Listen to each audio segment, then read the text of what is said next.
Mga kapuso, umpisa na natin yung ating talakayan. Si Senate Minority Leader Coco Pimentel. Magandang umaga po sa inyo, sir. Hello, magandang umaga. Yes, sir. Good morning po. At welcome po dito. May buntag sa tanan na sa lahat po na nakikinig. Magandang umaga. Ayan, good morning, sir. Tsaka maganda talaga, umaga nating lahat ngayon kasi may gold na tayo sa Olympics. Di ba, sir? Yes. Nabalitaan ko nga rin yun. Opo, ayan. Congratulations sa ating golden boy. Anyway, sir, dun sa una muna, sir. Pag-usapan po natin yung paglilipat ng pondo ng PhilHealth. Sir, bakit nyo po ito tinututulan? Ang sabi naman po dito ni Finance Secretary Ralph Recto, kinukuha po yung mga pondo na natutulog sa mga agencies like PhilHealth, Philippine Deposit Insurance Corporation para magamit po doon sa mga programa na infrastructure projects na lilikha ng trabaho, magpapaunlad sa ekonomiya at makakatulong po sa inaasam na pagtaas ng ating gross domestic product, sir. So, yung PhilHealth, wag natin pag-usapan yung PDIC kasi ibang usapan yun. Yes, sir. Opo. Yung sa PhilHealth na lang po muna, yung 89.9 billion pesos, sir, na ipinapalipat po from PhilHealth to national government, sir. Pero merong mga argumento pagdating sa constitutional at saka legal argument, pwede rin natin gamitin yung argumento kung gagalawin ang pera ng PDIC kasi parehas ang legal basis. Okay. Pero pagdating sa PhilHealth, meron tayong additional na argumento. So, ang ibig lang sabihin, ang pera para sa kalusugan, kasi PhilHealth nga, health, kalusugan. Opo. Ang pera para sa kalusugan ng tao, ng Pilipino, na tao. Sabi nila, pwede natin tungkulin para sa para sa health of the economy. O di, layo na. Diba? Kalusugan ng tao, kalusugan ng ekonomiya. Ang layo na nun. Yung kalusugan ng ekonomiya, prediction lang po yan. Ano yan? Ano tawag yan? Pangarap yan. Pangarap. Hindi nga natin alam kung lulusog ang ekonomiya o hindi. And then ganito. Kasi yung pera kasi ng PhilHealth na tawag nila ay reserve fund. Opo. Hindi ba nanggaling yan sa contribution ng mga members? Ang una tayong mga may trabaho na formal na trabaho, may sweldo, kinakaltasan po tayo sa sweldo natin para sa PhilHealth, contribution natin at atin yung contribution natin as member to PhilHealth. Ngayon, meron tayong mga kababayan na cannot afford kasi walang trabaho, mahirap, or binigyan natin ng benepisyo na wag na magbayad sa PhilHealth, mga senior citizens, may mga OFWs, ganyan.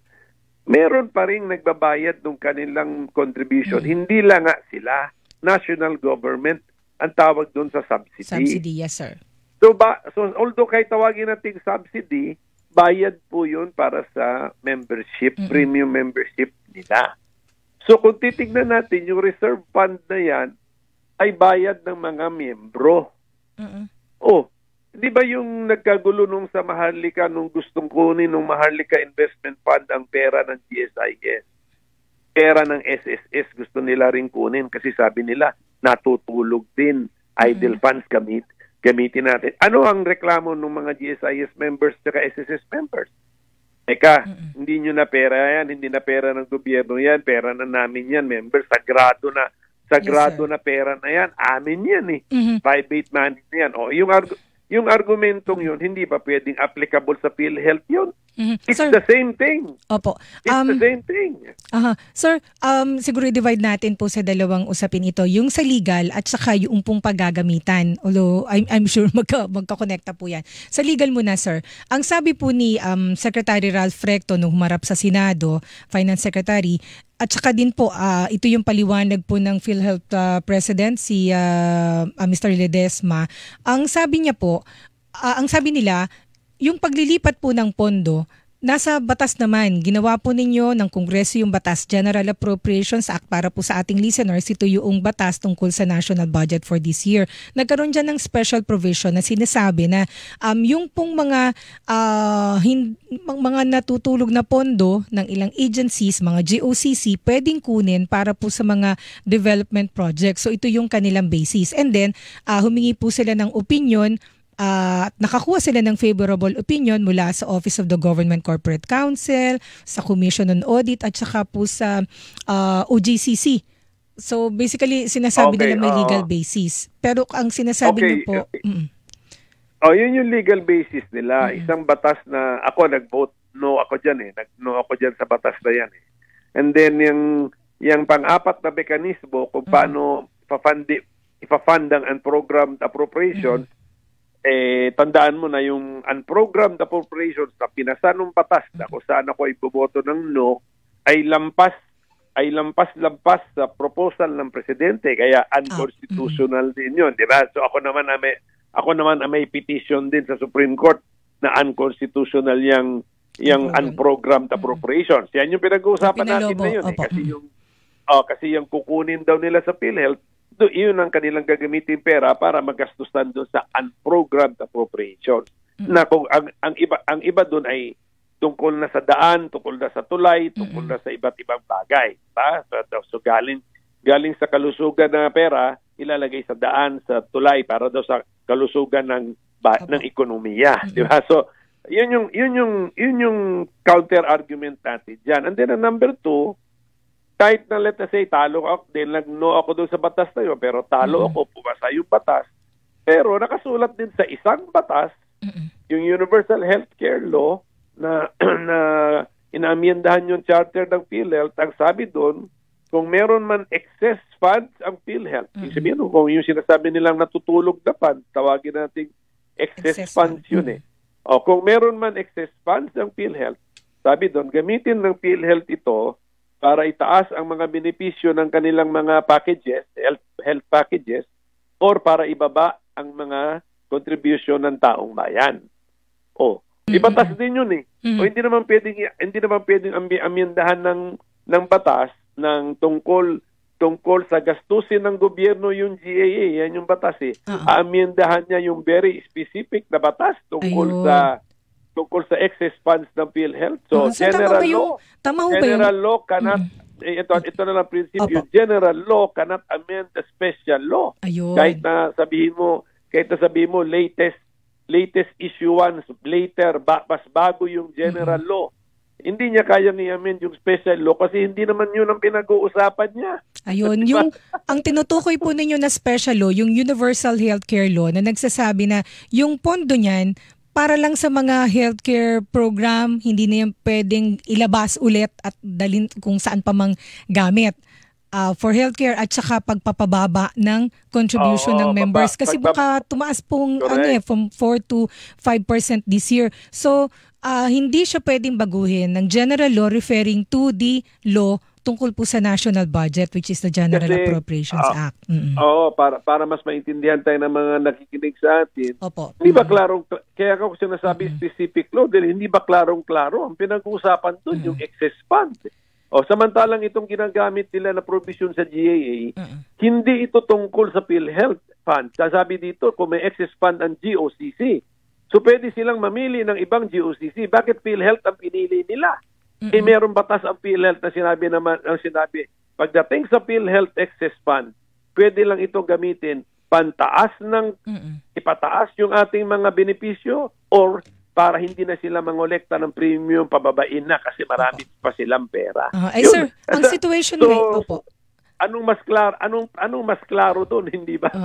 So sir, ang situation po ngayon is from the 89.9 billion pesos po na ipinalilipat ng Department of Finance mula sa PhilHealth to the national government to fund the unprogrammed appropriations, 20 billion daw po yung na-transfer na nung May at to follow ngayong August, October at saka November po yung kasunod pa. So ang inyo pong panawagan ay ano po ba, ibalik yung naibigay ng 20 billion at tapos wag nang ilipat po yung remaining 69.9 billion, sir? Correct. Kasi ganito, naniniwala ang gobyerno, ang Department of Finance, na legal yung ginagawa nila. Kaya tayo, ang paniniwala naman natin, mali, illegal yung ginagawa ninyo, law versus law, talo na kayo kasi very specific yung law, tapos labag pa sa konstitusyon. So dalawa yung ating argumento. May pangatlo pa nga eh. Pwede nga kayong mamili na ibang GOCC, bakit PhilHealth talaga ang pinili ninyo? So yun na yun, ano na yun eh. Moral issue na yon, moral o wisdom issue na yon na hindi kayo matatalino at bakit PhilHealth pang gusto ninyo. Okay, so pagdating doon, kaya nga yan ang posisyon natin, kaya tayo pumunta ngayon sa korte. Opo. Kailangan natin na referee kasi ang gobyerno naniniwala eh. Tama daw sila eh. Tayo naman naniniwala na maling-mali kayo, kaya punta tayo sa korte para referee. Ngayon ang sabi natin sa referee, inumpisahan na po nilang kunin yung 90 billion, 20 billion, nakuha na eh. Yes, sir. So, ibig sabihin, nakaschedule pa yung balancing 70 billion, kaya humingi tayo ng TRO. Ihinto po natin na Supreme Court, pakihinto po ito kasi kukunin pa nila yung 70. So, ihinto na. Tapos, habang linilitis pa, habang may kaso pa, ipahinto muna kasi malay mo, tama kami. Kaming mga against, malay mo kami ang tama, para hindi na lumala ang sitwasyon, itigil. O ngayon, pagdating sa ending, pag napag-aralan na ng Supreme Court at meron na silang desisyon, kung sakaling pabor sa amin yung desisyon na, oy, tama ang mga petitioners, mali yung ginawa ninyo, ibalik yung 20 billion. Sir, magiging mas mabilis ho ba kung si Presidente makinig po doon sa mga yung posisyon ninyo, ng mga nagpetisyon po sa Supreme Court at yung mga kumukontra dito sa naging hakbang na ito? Would it be easier po, sir, kung si Presidente na magpatigil muna nito? After all, nakinig po siya doon sa panawagan ninyo na ipasara na lahat ng POGO. Oo nga, pero kung maghintay pa tayo sa next zona, masyado pa matagal yun. Hindi naman kailangan sa zona, sir. Mukhang gano'n na, mukhang hinihintay ng presidente na very dramatic ang kanyang announcement. Sa zona pa, patagal-tagal pa yung next zona. Pero tama ka, yan yung pinakamadali. Una sa lahat, wag nilang targetin yung PhilHealth Fund.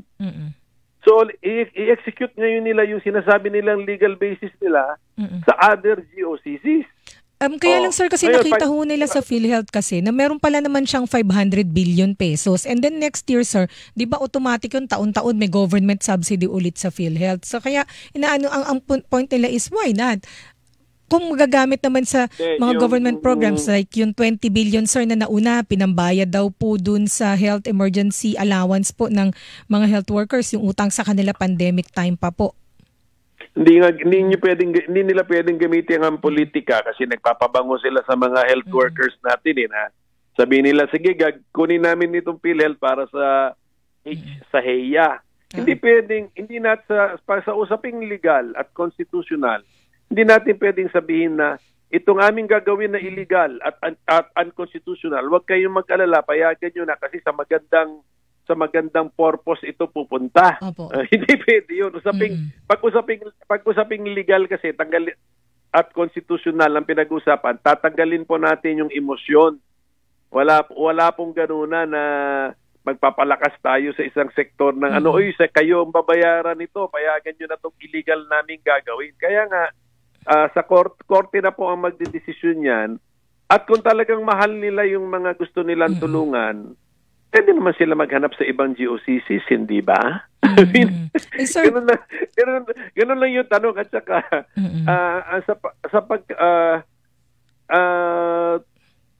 ang pagdating ngayon, paggamitin na ngayon nila yung ibang GOCCs, saka na naman may panibagong magtatanong na doon kasi ang problema kasi talaga is the legal basis ditong kinikilos nila. Okay, bakit ba naging bagong issue ito? Kasi bagong imbento itong pagwawalis ng mga yung paghahanap ng mga idle funds, magko-compute sila ng funds ng mga GOCC at sila ang magdedeklara na, oy, base sa 4 na taon mong mga budget, meron kang excess fund. Yes, sir. Ngayon, wawalisin namin yung excess fund mo, ibalik yan sa Treasury para gamitin namin sa unprogrammed appropriations. Bagong imbento ito. So bakit nga sa ho ba nagkaroon ng ganyan? Kasi na hindi ko natatandaan, sir, doon sa budget deliberations ninyo na inaabot ng hating gabi at nagbabantay naman din ho kami, hindi ko ho natandaan na pinagtalunan yung special provision na yan. Tama ho ba? Sorpresa. Kasi sorpresa yan. Sumulpot lang ho yan sa BICAM, sir? Saan nag-originate yan po? Opo, sa BICAM. Yung unprogrammed appropriations, mga kababayan, na nasa budget naman yan every year, pero may ibang issue nga dyan, na masyado ng lumolobo. Okay, pero let us assume na hindi lumolobo. Usually, tatlo lang ang test dyan kung pwede ng fundingan o hindi. Tatlo ang test, di ba? May collection ka para dyan, may sobra kang collection, at may nagpautang sa'yo para doon. Kaya mo pwedeng gastusan. Nag-imbento sa 2024, yung Bicameral Conference Committee, nag-imbento ng pang-apat na pamamaraan. At yun yung i-compute daw ng Department of Finance, ano ang mga pangangailangan ng GOCC. Pag makita niyang may sobra kayo, pwede nilang walisin at kunin para gamitin na ngayon sa lumolobong unprogrammed appropriation. So yan yung ginamit bagong invento yan. Kaya ngayon, ine-execute na nila ngayon. Kaya bagong kaso ito. Kaya mahaharap ito sa Supreme Court kasi bagong inbensyon. So sir, dito sa papasok na naman ho ulit kayo sa budget time, tatalakayin po ulit yung panukalang budget for next year. Dun sa magiging panukalang yan, you will make sure po na wala na ng ganyang special provision o kailangan lang mo i-refine? Oo. Ngayon nakalantad na kasi hindi na siya maitago, nakalabas na. So ididebate na ngayon sa floor yan. Makikita ngayon natin ano bang wisdom nito. Kung meron huling ganyang provision. Siyempre alam na namin ginamit, sinorpresa kami last year, ngayon uulitin na naman ninyo. Tapos magtatanong pa tayo, meron pang pang-5 na panibagong sorpresa na naman. Pero siyempre ang una nating tatanungin doon sa pagdating dyan is, yung unprogrammed appropriations, wag niyong ipalobo yan kasi unconstitutional yan. Pag sinabi ng Presidente, 150 lang yata ngayon sa 2025 budget, 150 billion pesos yung unprogrammed appropriation. Dapat ang paninindigan namin na naniniwala sa Constitution, yung GAA na i-approve ng Kongreso, dapat yung parte ng unprogrammed appropriations hindi lalampas sa 150 billion na proposed by the President. Dapat ganun kung naniniwala kami sa Konstitusyon. Kasi yung pong binalangkas ng Malacanang na budget, dapat yung pong aaprubahan ng Kongreso, hindi lalagpas sa ginawa ng Malacanang. Ay, sir, isa na lang pong punto dito. Yung pong inyong case, sir, ay para lang nga po ipatigil yung pong paglilipat, ibalik yung kung ano nang nailipat na. Sir, meron din ho bang kailangan ditong tukuyin o may nakikita rin ho ba kayong criminal liability, sir? Yung paglilipat ho ng pondo, meron ba ditong katiwalian? Kasi may sinasabi si Doc Lacson na this is technical malversation, which is a criminal case po. And then yung kaso kasi namin, Supreme Court yan, special petition yun, special civil action ang tawag doon. Civil lang po yun, walang criminal yun. At siyempre pinapadeclare namin na unconstitutional yung legal basis na ginamit. Saka na, kung meron man ibang mga pananagutan, hindi pa pwedeng pag-usapan ngayon kasi pinag-aaralan pa ng Supreme Court kung sino ang tama eh. Ano po yun? Tama ba kami na yung ginagamit nilang legal provision ay unconstitutional? So doon muna po kayo sa legal issue. Legal issue muna, wala doon sa criminal aspect. And then ang pangalawa, let us say kahit constitutional yan, magagamit ba yan, kasi general yun about GOCC, magagamit ba yan para sabihin natin na maaabutin ninyo yung pera ng PhilHealth. Yung pera ng PhilHealth, pera ng members yan. Hindi nyo nga magamit yan para walisin ang pera ng GSIS eh. Hindi rin nila pwede gamit. GOCC din ng GSIS eh. GOCC rin naman ang SSS eh. Hindi nila pwedeng hindi nila pwedeng gamitin yung provision na yan, walisin ang pera ng GSIS. Hindi nila pwedeng gamitin ang provision na yan, walisin ang pera ng SSS. Hindi ganun din, pati pera ng PhilHealth, hindi nila pwedeng gamitin yung provision na yan. Ayun. So abangan po natin sana magkaroon agad ng action ang Supreme Court kasi po this August na po yung second tranche nung pagta-transfer po ng pondo. Kasi sir, installment yung paglilipat 20 billion diba? Kasunod 20 billion yata. May balanse pang 70 billion. Yes, so kung mapigilan natin yan, at least andun yung 70 billion pa sa PhilHealth. Yes, sir. Sir, lipat lang po ako ng usapin para po masulit natin yung ilang minuto pa. Sir, dun sa investigasyon ng Senado sa Pogo, marami ng personalities na binanggit. Sa ngayon ho ba kayo na yung investigasyon ng Senado sagarin at hanapin lahat po ng mga may kinalaman dito o na-achieve na ho ng Senate yung goal na yung pagpapatigil po ng Pogo, nakita na yung mga butas sa mga late registration po ng mga birth certificate. Correct. Okay lang ho ba sa inyo na ito? Ang ganda na. Opo. Ang ganda na ng resulta ng Committee on Women and Children. Yes, sir. Imagine mo yun ang lead committee under the leadership of the Deputy Minority Leader.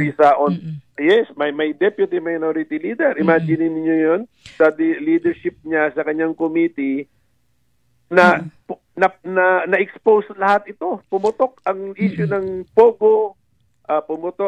Itong nakita natin ang kahinaan ng may butas pala tayo sa ating late registration birth certificate. Therefore, ito naman conclusion ko, may butas tayo sa national ID kung gano'n. Kasi yun ang basic document sa national ID, birth certificate. So, sabi ko nga, actually, nag-usap kami ni Risa. Sabi ko, excited na ako sa committee report mo. Kaya medyo pwede na sigurong i-wind up na niya, di ba?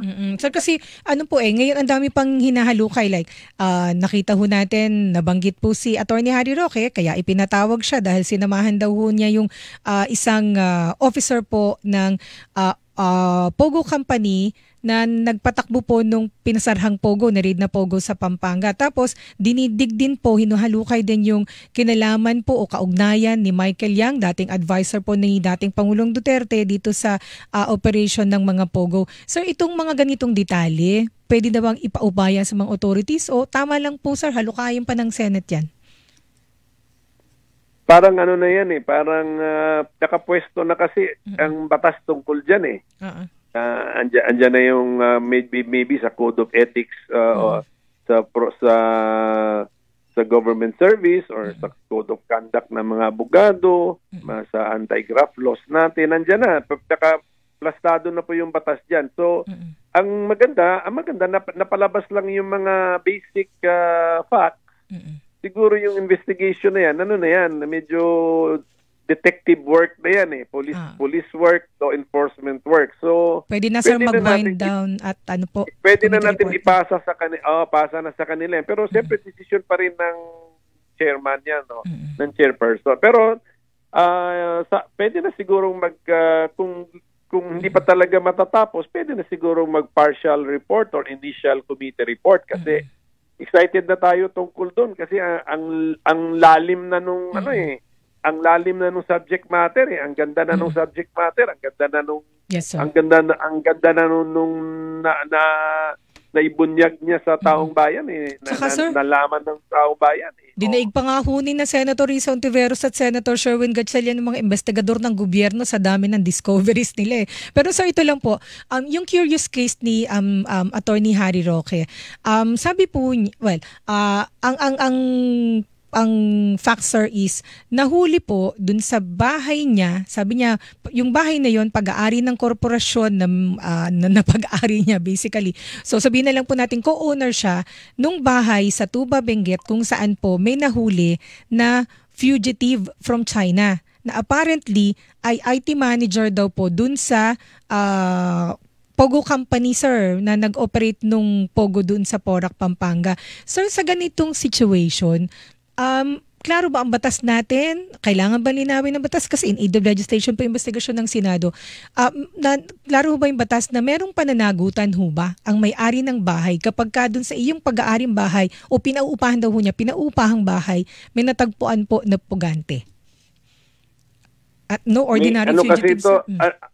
Ano na kasi ito, question of facts na kasi yan eh. Ako ipaubaya ko na sa mga investigador natin yan. Ano ba ang totoong facts? Kasi meron ng aligasyon na alam niya, sabi nung isa hindi niya alam. So kahit na gawin mo sa batas mo na hindi natin pwedeng gawin sa batas kasi na yung krimen ng ibang tao maski hindi mo alam, magiging krimen mo na rin. I mean, mahirap gawing palisiya sa batas yun. Pero kaya nga medyo itong mga bagay na ganito, yung sanga na yan eh. Di ba? Sanga, parang ano na lang yan, side issue na lang yan eh. Ipaubaya na natin yan sa mga investigators natin. Kasi sa dami na ng criminal laws natin, kung meron man nagawang krimen dyan, sapat na yun. O, tapos, kung sakali man kung ano man yung in aid of legislation na posible dyan, medyo malabo na gawin mong responsible ng isang tao sa krimen ng ibang tao na hindi naman niya alam na ginawa nung ibang tao. So, pero pwedeng posibleng merong mag-propose ng ganyan. Pero masyado na tayong malilihis. Ang ganda na nung pinatunguhan nung hearing eh. Sir, kasi ang naisip ko lang ho yan kasi 'di ba, ang SISTI po, may yung sabi niyo nga sanga-sanga na kasi kaya ho na-connecta si Attorney Harry Roque ay dahil meron siyang sinamahan na officer ng Lucky South 99, operator nung pinasarhang Pogo, sinamahan niya ho sa PAGCOR. Tapos tinulungan din niya mag-follow up sa PAGCOR para makakuha ulit ng license yung pong Pogo company na yon na deny naman ho ng PAGCOR. And then, yun nung yung babae, Cassandra Leong, mula sa Lucky South 99 na dinay po niyang kliyente niya kasi hindi daw po siyang abogado nung Lucky South 99. O sabihin na hindi siyang abogado. Kaya lang, naikonekta pa rin ho siya because yun pong pugante, Chinese fugitive, na natagpuan dun sa pinarentahan niyang bahay ay connected doon sa Lucky South 99. Oo nga, pero may mga deny. Pero may mga diba? Deny nga. Hindi daw niya alam. Sabi, hindi yung I deny na yan ang nangyari sa meeting. I deny na yan ang sinabi ko. Yes, I deny na. So, I mean, pagdating na po sa may mga deny na, mahirap na po na ang fact finder ang Senado kasi wala namang cross-examination dyan eh. Tapos wala naman din naman pwede mag-objection dyan eh. So, ang maganda dyan, mga ano na po natin, mga fact finder na pwede ka mag-file ng affidavit, may counter affidavit, sasagutin, may reply affidavit, may rejoinder affidavit kasi nagsasagutan na ng in an orderly way. Hindi pwede sa mahirap po yung mahirap yung committee hearing ng Senado na dinideny mo sa harap doon, tapos habang sasagot yung isa, puputulin naman yung isa. So parang hindi natin puputulin yung pagsagot, di ba? So hindi natin makukuha yung katotohanan about fact. Yes, sir. Kung ano talagang tunay nangyari sa isang insidente, ano talagang tunay nangyari. Mahirap gamitin ang committee system. Dapat ibang system na po gamitin natin yan. At saka, grabe ang kain sa oras niyan. I mean, what is the point? Lawmaking po kami. Diyan, medyo ito, yung Pogo policy, nakita na. Ang mahalagang sanga, may sanga, pero mahalaga ito, napakahalagang sanga, is yung nalalaro yung ating late registration of birth sistema. Sir, Yun, so yun ang dalawang bantayan, no? Sir, kaya kukulang ito na itanong na para gusto ko sana iporso kasi po baka kailangan din ng batas o may batas na rin ho ba na yung pong nagpapaupa may pananagutan sa kung anong nangyayari si pinauupahan kasi 'di ba like sa case po ng mga drug smuggling. Smuggling, kahit anong smuggling, smuggling o drug din, kung yung pinaupahan ginagamit sa droga o imbakan ng mga smuggled goods, di ba may pananagutan dapat yung pong owner? Ang alam ko lang na batas is yung drug dens kasi doon nagsesesyon ng drugs. Yun po, yun yung alam kong batas kasi siguro naman malalaman Dapat, mo yung... dapat alam niya. Siguro may amoy, may mga labas-pasok ng mga tao, gano'n. Pero yung proposal na panagutin ang lessor sa lahat ng posibleng kasalanan ng kanyang lessee, yung nagre-renta sa kanya, kung meron man magpanukala niyan, daan natin sa committee hearing, uri natin ang mga opinion ng taong bayan kasi medyo magiging controversial yan kasi marami-rami ring mga may-ari naman ng mga unit o bahay na pinauupahan nila. Gusto ba nila na may batas na ganon na kung sakaling may kasalanan pala sa Russia yung yung lessor mo, yung lessee, may kasalanan sa Russia yung lessee mo, dapat alam mo. Sagot niya, paano ko malalaman? Paano ko malalaman sa mga ganun. So, kung sakali lang, wala pa naman nag-propose na gano'n, pero kung sakali lang, i-refer na yan sa tamang committee para maka-committee hearing na at lumabas na yung mga positive at saka negative ng proposal. Wag na rito sa committee ni Risa kasi ang ganda na nung magiging halo-halo sa matsatsaps pa. Sa tingin ko, excited na ang taong bayan makita ang committee report. Yes, sir. Ng committee report ng ating Committee on Women and Children led by our chairperson, Senator Risa Ontiveros. Ayun, oo nga naman. Excited na rin ho kami. Sir, with that, maraming salamat po, Senate Minority Leader Coco Pimentel. Sir, thank you. Salamat din po. Walang pinoprotektahan.